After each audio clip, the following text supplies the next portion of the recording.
importante ese periodo intertestamentario para entender muchas cosas del Nuevo Testamento. Nosotros vemos que Malaquías termina con una maldición. Usted lee los versículos finales de Malaquías y no es lindo lo que dice la palabra del Señor. Y después vemos que comienza Mateo como si nada, con Juan el Bautista predicando y levantándose, Dios levantando a Juan el Bautista. Pero nosotros, si estudiamos ese periodo de 400 años, se van a entender muchas cosas del Nuevo Testamento. Vamos a entender por qué hay distintas sectas en la historia, en la nación de Israel. ¿Por qué están los fariseos? ¿Por qué están los saduceos? ¿Por qué están los esenios? Entendemos por qué hay tanta animosidad entre los samaritanos y los judíos. Termina Malaquías con un imperio dominante. ¿Alguien sabe cuál es el imperio que domina en la época de Malaquías? Muy bien, el imperio persa. Pero nosotros vemos que en Mateo hay otro imperio dominante, que es el imperio romano. ¿Y qué pasó de la nada? En esa hojita, sí vemos cómo se levantan. Y en el medio, entre los medos persas y el imperio romano, hay otro imperio que fue importantísimo y que impactó la cultura no solo de Medio Oriente, sino la cultura universal, que es el imperio griego, el imperio macedonio de Alejandro Magno, que eso es increíble lo que hizo en la cultura. Nosotros tenemos influencia del imperio griego-romano, sobre todo del griego, en cultura, en un montón de cosas. Todo eso se ve en ese periodo intertestamentario donde no hay revelación profética y escrita de la palabra de Dios. Hágame seña cuando tengo que cortar, porque yo no tengo la conciencia del tiempo. Habíamos visto las secciones en las que podíamos dividir el Antiguo Testamento. En el video habíamos visto, creo que habíamos terminado con los libros poéticos y sapienciales. Tuvimos que resumir unos libros preciosos como Salmos, Proverbios y otros rápido en ese video. Ahora tendríamos que ver los libros proféticos. Si ustedes ven en su PDF, no sé si ven ahí este recuadro, ¿lo tienen los que lo imprimieron? Eso es podríamos llamarle, acá arriba lo dice, el orden cronológico de los libros del Antiguo Testamento. ¿Por qué se lo quise incluir? Porque acá ustedes pueden ver a primera vista no solo los libros históricos, sino los libros proféticos. Lo que nosotros tenemos que entender es que los libros proféticos están relacionados con la historia de Israel, no están ajenos a la historia de Israel. La historia de Israel sigue un curso político, un curso social, y en eso están los libros proféticos. No es que los profetas están aislados de la sociedad. Los profetas son profetas porque están en medio de la sociedad de Israel y cumplen un propósito. Entonces, si ustedes ven este orden cronológico, van a ver, Génesis, Éxodo, después van a ver que viene primera y segunda de Samuel, y a partir de segunda de Samuel, podríamos ver, si ustedes lo ven en su cuadro, no sé si lo teníamos acá el cuadrito o no, pero los que lo pueden ver, ahí comienza la revelación profética. ¿Más o menos me está entendiendo lo que le quiero decir? Los profetas formaban parte de la sociedad en donde estaban viviendo, la sociedad israelita de su tiempo. Entonces vamos con el punto D. Sabemos que nosotros tenemos un enemigo que hasta ahora no está derrotado en este tiempo, que es el tiempo para nosotros. El punto D, vamos a ver los libros proféticos, que son 17 libros. Si tuviéramos que dividir a esos libros proféticos, los dividiríamos en dos grandes secciones. Vio que vamos seccionando, parecemos ya, vamos seccionando. Ahora agarramos los libros proféticos de la Biblia y los dividimos en profetas mayores y profetas menores. Obviamente porque los profetas mayores son más importantes. ¿Será por eso que los dividimos así? Eso, se dividieron por la extensión de sus escritos. Pero todos los profetas son importantes. ¿Por qué? ¿Qué me respondería vos? ¿Por qué los profetas son importantes?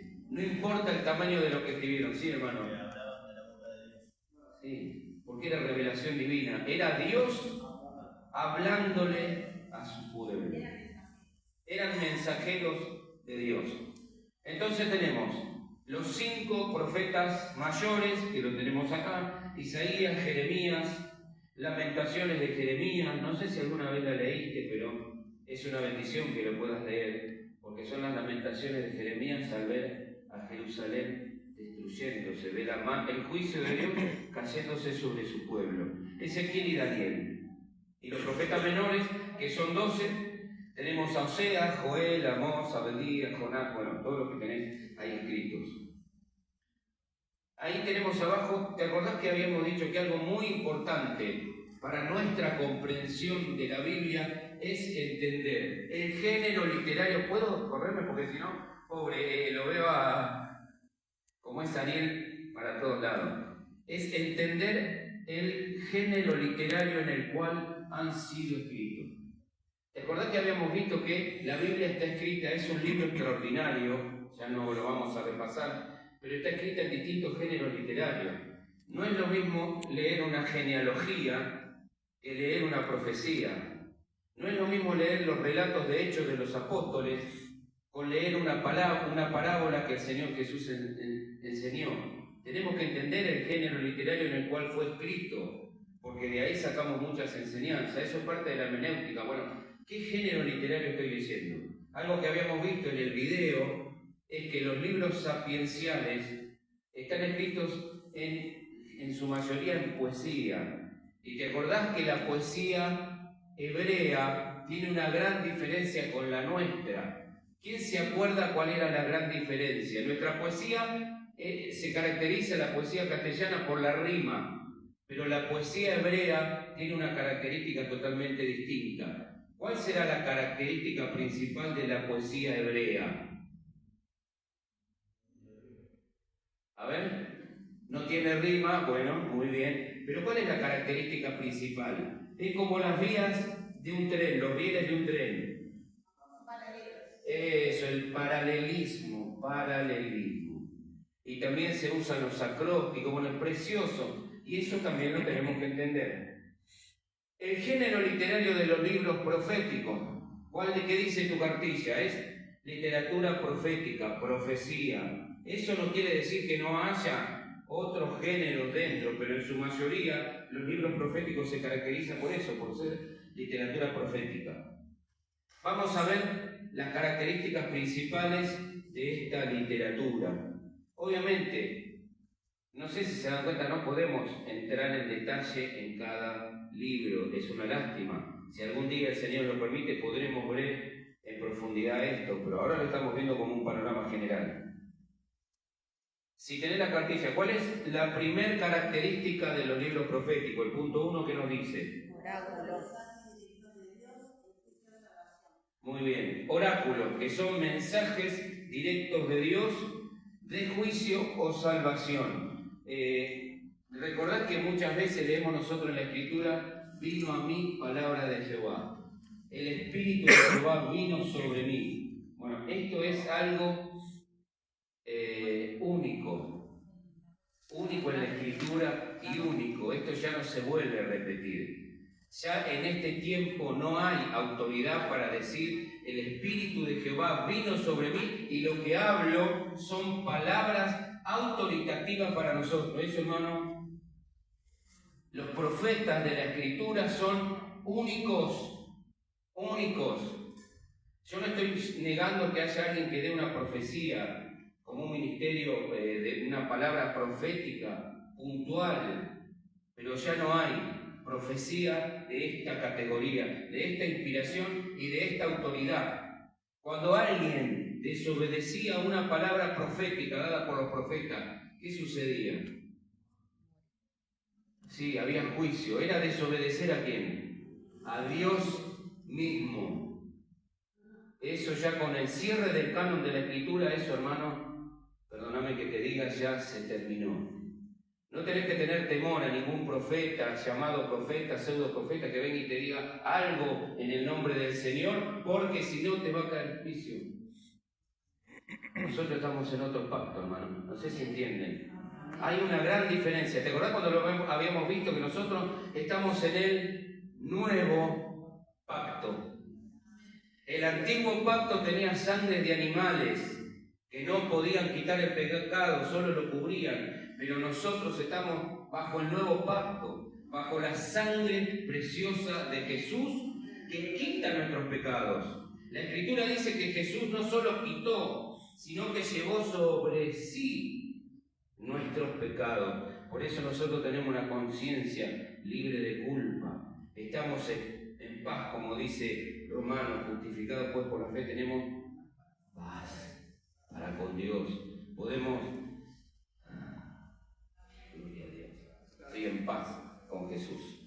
Oráculos, bueno, los mensajes eran de juicio. Hay algo que es muy importante entenderlo. Siempre que había una palabra de juicio, de condenación, también estaba la palabra de esperanza. Siempre, porque es el carácter de Dios. Dios no puede cambiar su carácter. Dios da juicio, pero también trae esperanza.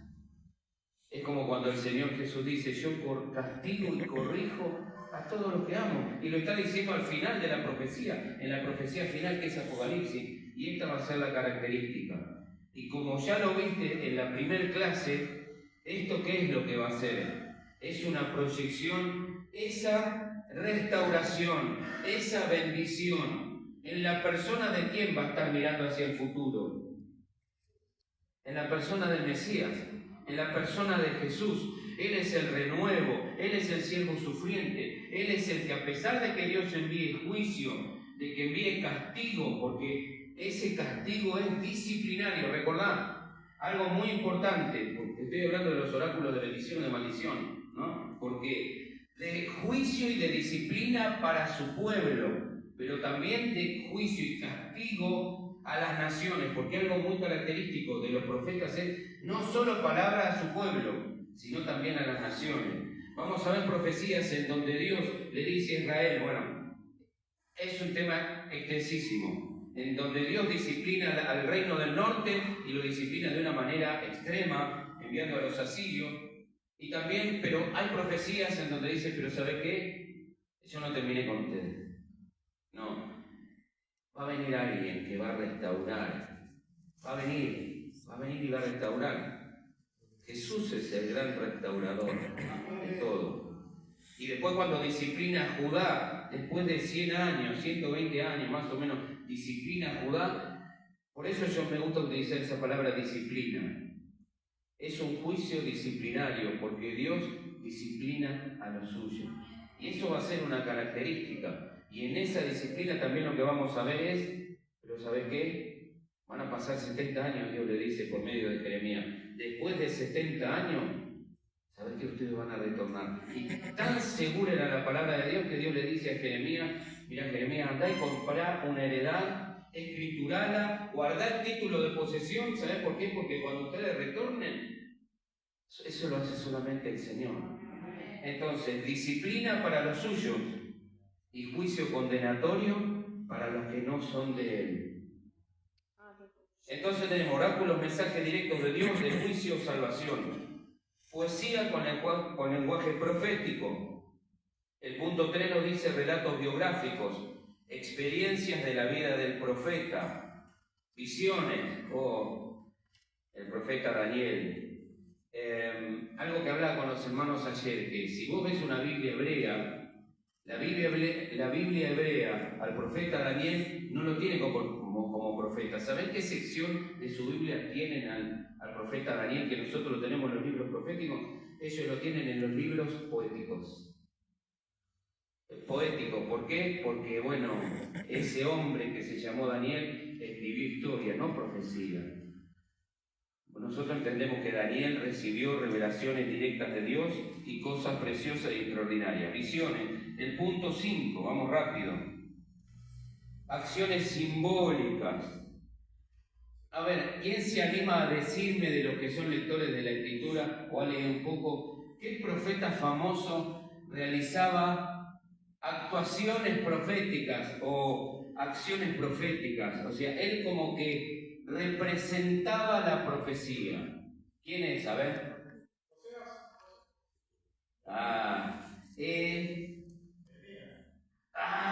están por ahí, a ver, si algunos si siguen tirando, algunos. El profeta Ezequiel. El profeta Ezequiel, él representaba las profecías. Veo que Dios habla de distintas maneras. En la multiforme sabiduría de Dios, a Ezequiel, le tocó profetizar de esa manera. Y otro dato más, Ezequiel, aparte de primero era sacerdote. Ezequiel fue sacerdote antes que profeta, después fue llamado al ministerio profético. Por eso usted lee en el libro de Ezequiel tantas restricciones. Pero Señor, yo no puedo esto, vos sabés, toda mi vida me he cuidado, Señor, por esto, porque era un sacerdote. Pero claro, al ser destruido el templo de Jerusalén, y se quedó sin trabajo Ezequiel. Entonces Dios le dijo, bueno, mira, vas a seguir trabajando para mí. Y es un profeta del exilio. No sé si ves ahí el cuadrito, en el cuadro que tenés acá del orden cronológico, en el medio hay como dos casitas, una más chiquitita y una más grande, no sé si lo ves. La casita más chiquitita que tiene punteado ahí, dice 70 años de exilio. Y vos sabés que en esos 70 años de exilio hubo palabra de Dios. Ahí no hubo silencio, ahí hubo palabra de Dios. Porque ahí profetizaron Daniel y Ezequiel. Ezequiel es un profeta junto con Daniel de la cautividad, porque Ezequiel estaba cautivo allá en Babilonia en esos 70 años. Y después tenemos al final, en la casita más grande arriba, tenemos los 3 profetas del retorno, que son Ageo, Zacarías y Malaquías. Muy bien.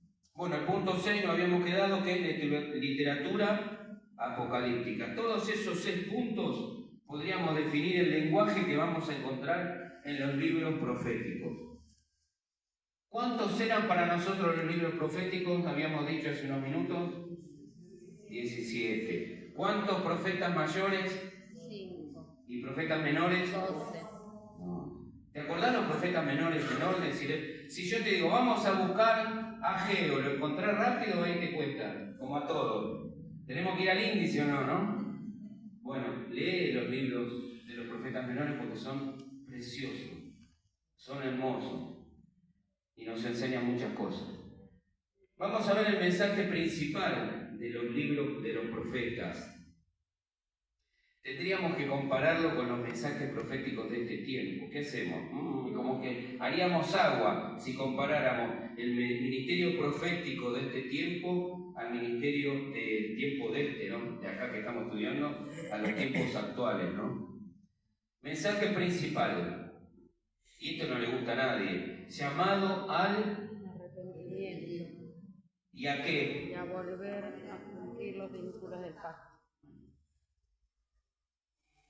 ¿A qué pacto? A ver, ¿quién se anima a decirme? O sea, los profetas sí, está bien lo que está escrito acá, obviamente, si yo contradigo la cartilla, está bien, pero me está diciendo, los profetas, Dios levantaba al profeta y le decía, arrepiéntanse y vuelvan a los vínculos del pacto. ¿Qué pacto? Si yo te pregunto, ¿de qué pacto hace referencia la cartilla? ¿Qué pacto te parece que será? Sinaítico. Del Sinaí, al pacto sinaítico, pacto mosaico. Porque te acordás lo que habíamos dicho en la primera parte, el pacto mosaico o sinaítico que se celebró al sur de la península de Sinaí, era un pacto condicional, en donde Dios, el Señor ponía condiciones, las bendiciones, si leíste Deuteronomio, de la obediencia y las maldiciones a la desobediencia. Y entonces ellos se habían comprometido, ellos habían dicho, todo lo que Jehová diga, eso haremos. Hay que decir eso, porque una vez que decís eso, ya quedaste preso, ya está. Es preferible decir, no, nosotros nos vamos a amparar en la gracia y la misericordia de Dios. Por eso, cuando el pueblo se arrepentía, cuando vos ves la oración del profeta Daniel, nunca van al pacto sinaítico. Si ellos lo habían quebrantado 1,5 millones de veces, ellos iban al pacto abrámico, al pacto con Abraham o al pacto con David, diciéndole al Señor, sí, nosotros pecamos, Señor. Recordá las promesas que le hiciste a nuestros padres. Recordá que vos sos el Dios de Abraham, el Dios de Isaac, el Dios de Jacob, que nos escogiste para que seamos tuyos. Quebrantamos tu pacto. ¿Qué pacto? El mosaico. Pero vos sos misericordioso y compasivo. Recordá esas promesas. Y ahí mueven el corazón de Dios.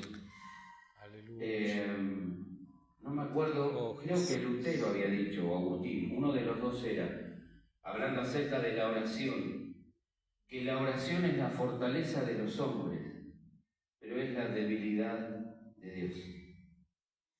Cuando nosotros oramos al Señor con un corazón contrito, humillado, apelando a la gracia de Dios, a la misericordia y a la compasión de Dios, ese corazón se mueve.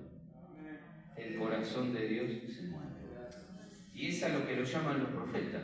Los profetas le dicen eso, miren, arrepiéntanse. Ustedes son el pueblo especial, son escogidos por Dios, no porque sean algo grande, sino porque ustedes eran insignificantes. Yo quise mostrar mi amor con ustedes por pura gracia. Y ustedes concertaron un pacto conmigo, me dijeron, sí, todo lo que Jehová lo vamos a hacer, y lo traspasaron infinidad de veces. Vuélvanse en arrepentimiento y fe hacia mí, y el Señor iba a ser amplio en perdonar. Ese es el primero, es el verdadero ministerio profético, es el llamado al arrepentimiento y a volver a los vínculos del pacto.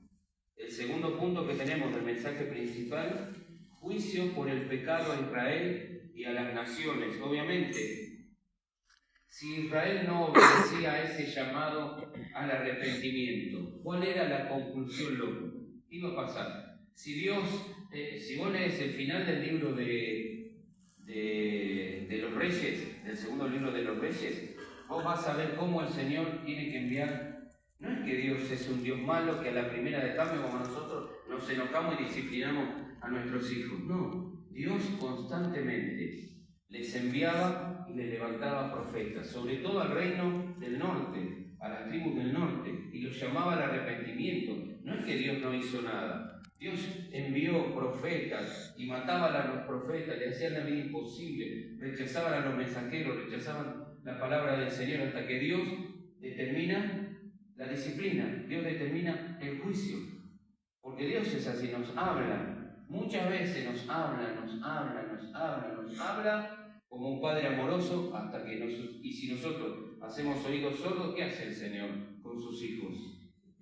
Dios disciplina, porque lo dice la Escritura, lo dice el Proverbio y lo dice la carta a los Hebreos, y gracias a Dios por esa disciplina. Y no solamente a Israel, sino juicio a las naciones. Muchas veces vos vas a ver la soberanía de Dios y la responsabilidad de las personas o de las naciones. Vos vas a ver Dios utilizando naciones o imperios para juzgar a su pueblo, para disciplinar a su pueblo, pero también ves profetas, o ese mismo profeta te da el juicio, también diciendo el Señor, pero yo voy a no disciplinar, voy a juzgar a esa nación. Y Dios ejerciendo juicio, y vas a ver que Dios profetiza la destrucción de Babilonia y de todos los enemigos de Israel. No porque Israel fuera algo mejor que el resto de las naciones, porque en un momento los pecados que se cometieron en Judá y en Israel fueron peor que las naciones, sino porque ellos eran el pueblo de Dios. Y Dios tenía que disciplinar a su pueblo y vindicar a su pueblo de esas naciones de alrededor. Y eso es algo que lo vas a ver a lo largo de todos los profetas.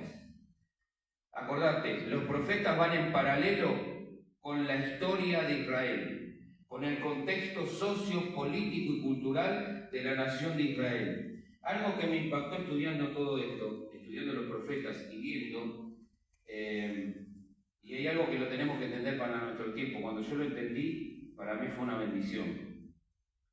Que la prosperidad económica, si vos lo ves en la historia de Israel y en los profetas, no es sinónimo de bendición de Dios, de que estemos en obediencia de Dios. Porque vos vas a ver uno de los periodos de más apostasía en la historia de Israel, cuando se dividen y comienza a reinar Jeroboam. Si vos lees la historia, es uno de los periodos, Israel en apostasía, haciendo cualquiera, o sea, levantando lugares dos altares de adoración en el norte y en el sur, reapóstatas. Pero ¿sabés que era uno de los periodos más prósperos en la historia de Israel? ¿Cómo puede ser? Bueno, entonces, no te dejes engañar, porque la prosperidad no tiene nada, la prosperidad económica me refiero, no tiene nada que ver con la bendición de Dios. Dios bendice y prospera nuestra economía, pero la prosperidad verdadera y la bendición verdadera es la del Espíritu. Cuando nosotros damos frutos para la gloria de Dios, cuando nuestro carácter es transformado, cuando nuestras familias son impactadas por la vida de Dios en nosotros. Y lo otro viene por añadidura, porque vos te vas a dar cuenta. A ver, y yo tratando de entender, decir, ¿cómo puede ser, Señor? Vos lees la historia de Israel, ves a Jeroboam, un rey apóstata, y una prosperidad económica como nunca. No sé, vino a mi corazón este pensamiento, no te digo que es palabra de Dios ni nada de eso, pero como que hay una inercia, a ver, entendeme, una inercia de bendición hasta que eso se termina.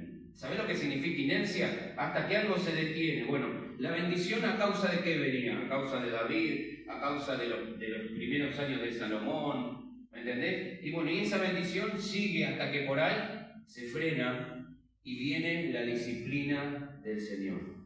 Entonces, es preferible que si te profetizan algo, te profeticen bendición espiritual, crecimiento y madurez espiritual. Otro punto muy importante, el cuarto punto, que es anuncio del día de Jehová o día del Señor con esperanza futura de restauración. El día de Jehová corre a lo largo de todos los profetas. Y yo te hago una pregunta y respondela como te salga. A ver, ¿podrías decirme con tus palabras qué significa el día de Jehová? ¿Qué es para vos el día de Jehová? ¿Qué te parece que será? La segunda venida de Incluye, obviamente, la segunda venida. Fuerte, hermano, mire que acá no hay láseres apuntando al que la pifia, ahí le dan un... No.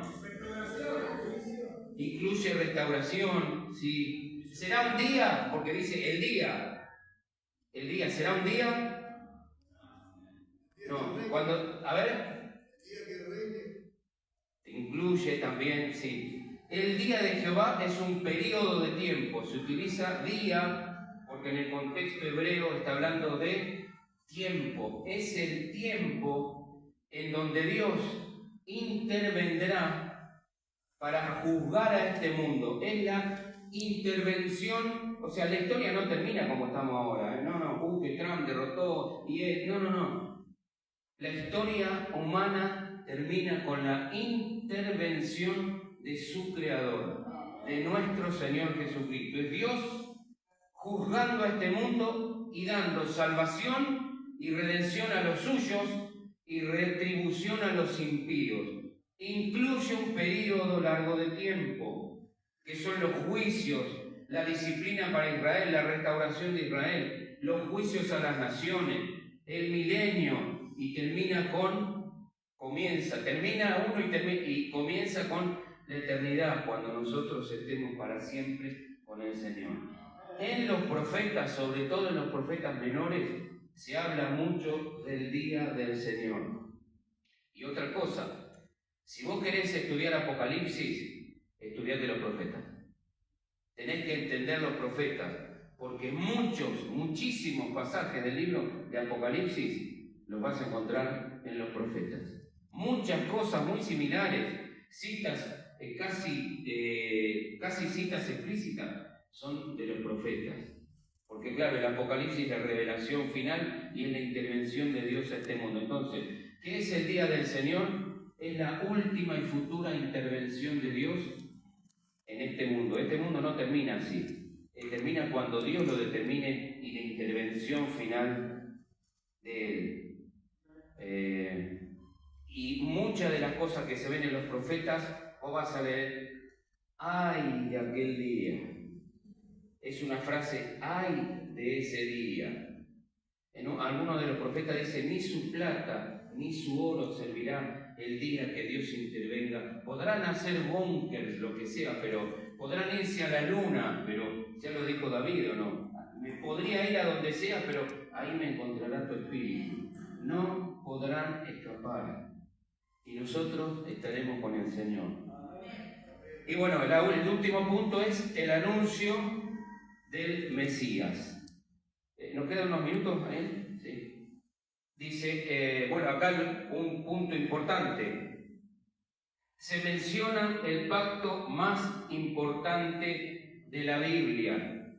No hace falta que lo tengas acá anotado, porque si yo te pregunto, ¿cuál es el pacto de la Biblia más importante que tenemos nosotros en la Escritura? ¿Cuál es? ¿Será lo que dijo el hermano David? ¿Será? Sí, es el pacto más importante, el nuevo pacto. Es la promesa del nuevo pacto. Y acá tenemos la descripción del nuevo pacto, una descripción rápida, y tenemos pasaje por medio de la expiación hecha. A ver, ¿alguien lo tiene para leer? ¿Ya? El que desenfundó rápido a ver el arma. Léame lo que es el nuevo pacto. ¿Qué es? Por medio de la expiación hecha por el Mesías, se dará perdón de pecados, relación renovada como consecuencia de un corazón nuevo, y Dios derramando su Espíritu Santo en los creyentes. Muy bien. Y ahí dice bíblico. ¿Te acordás lo que decíamos? Que los pactos pueden ser bíblicos o teológicos. ¿Alguno lo leyó? ¿Te acordás lo que significaba que era un pacto bíblico? A ver quién se acuerda. Sí, lo encontramos en la Biblia. O sea, es un pacto bíblico cuando nosotros leemos. Ahora vamos a leer. Vaya buscando, así leemos. Jeremías 31, del 31 al 34. Y un pacto teológico es un pacto que no figura explícitamente en la Biblia. Los teólogos lo deducen, entonces se le denomina pacto teológico. Jeremías 31, del 31 al 34. A ver, ¿quién lo quiere leer? De aquí que vienen días, dice Jehová, de los cuales haré nuevo pacto con la casa de Israel y con la casa de Judá, no como el pacto que hice con sus padres en el día que tomé su mano para sacarlos de la tierra de Egipto. Gracias, ahí hermano Fabián, y seguimos. Jeremías, el Señor por medio de Jeremías está diciendo, voy a hacer un nuevo pacto, no como el pacto que hice con sus padres cuando los saqué. ¿Y a qué pacto hace referencia? Muy bien, muy bien. Entonces, en tu Biblia tenés que anotar, este pacto, ¿cuál es? Es el mosaico, porque era condicional. Es el pacto hecho en Sinaí. ¿Estamos? Sí, hermano Fabián, siga. Ellos invalidaron el pacto. Claro, ¿cómo invalidaron ese pacto? El nuevo pacto iba a venir, porque Dios dice, yo voy a hacer un nuevo pacto. Porque el viejo, el que concerté con ellos en Sinaí, ¿qué hicieron? Ellos lo transgredieron, se cansaron de quebrantar mi pacto. Entonces hay que hacer algo nuevo. El nuevo pacto que le daba, mandamiento. ¿Te acordás cuando en la primer clase yo te dije nosotros? Imagínate, nosotros tenemos que alcanzar la misericordia de Dios. Te voy a hacer un ejemplo. La gracia de Dios. Y Dios nos dice, mira, tenés dos montes a los cuales acercarte. Te pongo el monte Sinaí. El monte Sinaí, ahí está Moisés, hay fuego, un monte que cruje, las piedras se parten, da la ley, o sea, el sonido de bocina, trompeta, algo nunca visto. Imagínate ver un monte que se está por quebrar, acá tenés, y acá tenés monte Sión. ¿Qué es monte Sión? Bueno, es algo espiritual, me está hablando de un reino espiritual. Vos, para alcanzar gracia y misericordia, ¿a dónde irías? ¿A Sinaí o a Sión? ¿Y por qué a veces vamos a la ley? ¿Por qué a veces queremos ser justificados haciendo cosas y no amparándonos en la gracia de Dios? Porque nosotros hacemos, porque somos, no es que hacemos para hacer. Tenemos una naturaleza que nos impulsa a vivir una vida diferente. No es que Dios está con un revólver diciendo, bueno, vos vas a hacer esto porque tenés... No. Tenemos un espíritu en nosotros que nos impulsa a vivir la fe en Dios. Entonces, por eso lo que dice Hebreos es ir a Sión, porque es el reino celestial, hay gracia, misericordia. Porque ellos, Dios le dice, mira, quebrantaron tanto mi pacto en Sinaí, que voy a hacer un nuevo pacto. Sí, hermano Fabián.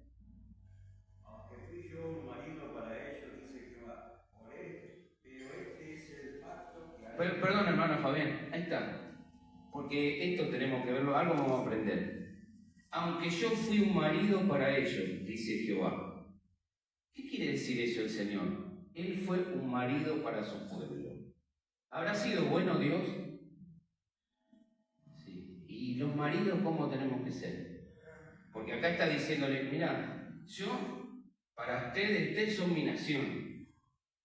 Yo fui como un marido para ustedes. Ustedes constantemente quebrantaron mi pacto y yo, sin embargo, siempre llamándolos a misericordia, o sea, que vuelvan.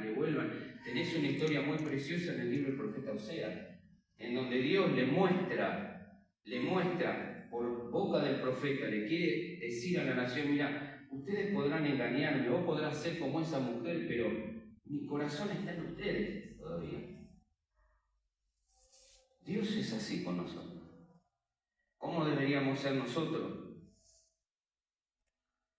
Aunque yo fui un marido para ellos, dice Jehová. Sí, hermano Fabián. Pero este es el pacto que haré con la casa de Israel después de aquellos días, dice Jehová. Daré mi ley en su mente y la escribiré en su corazón, y yo seré a ellos por Dios, y ellos les serán por pueblo. Ahí está. ¿Ves la gran diferencia? ¿En dónde estaba la ley? En el pacto sinaítico. En las tablas. Unas piedras, ¿no? Pero no estaba en el corazón. Por eso ellos no podían obedecer. No había manera. Dios mostraba un camino aún más excelente, que era Sión. El Mesías. Porque el Mesías sí iba a cumplir perfectamente la ley de Dios. En representación nuestra. Por eso Él es el postrer Adán. Todo lo que Adán no logró, lo logró Jesús para nosotros. Para nosotros. Ya terminamos. Siga, hermano, y terminamos este versículo. No enseñará más ninguno a su prójimo y ninguno a su hermano, diciendo, conoce a Jehová, porque todos me conocerán desde el más pequeño de ellos hasta el más grande, dice Jehová, porque perdonaré la maldad de ellos y no me acordaré más de su pecado. Gloria a Dios. Nosotros estamos bajo ese pacto, hermano, bajo esa sangre, la sangre de Jesús que quita nuestros pecados. Bueno, ejemplo significativo, y ya terminamos con esto, de los libros proféticos, vemos los cánticos del siervo sufriente, que son poemas, aunque es palabra profética, pero son cánticos, ¿no? Que es Isaías 42, esto después léelo en casa porque es precioso. Porque es literatura profética y poética, y eso es algo maravilloso. Entonces, para terminar, hermanos, que ya se nos terminó el tiempo. Resumen del Antiguo Testamento. ¿Cuál es el resumen? Si tuviéramos que resumir el Antiguo Testamento, porque ya, si Dios permite, comenzamos con el Nuevo Testamento. ¿Cuál sería el resumen del Nuevo Testamento? Todo lo que estuvimos viendo. ¿Cuál es el resumen? Lo tenés ahí en tu cartilla. Es la promesa de un Salvador. Esa promesa de Génesis 3:15 la van corroborando y aumentando. Es como una luz. Vos viste que la luz va en aumento, sale, ponele cuando prende la linterna y se va, porque así trabaja la luz. Bueno, la palabra de Dios igual. Comienza Génesis 3:15, una promesa, un germen, lo que le llaman el protoevangelio. Es una promesa incipiente que se va aumentando a lo largo de toda la Escritura hasta que empecemos el Nuevo Testamento, que es el tiempo del cumplimiento. Amén. Amén. Hermanos, vamos a orar, vamos a dar gracias al Señor.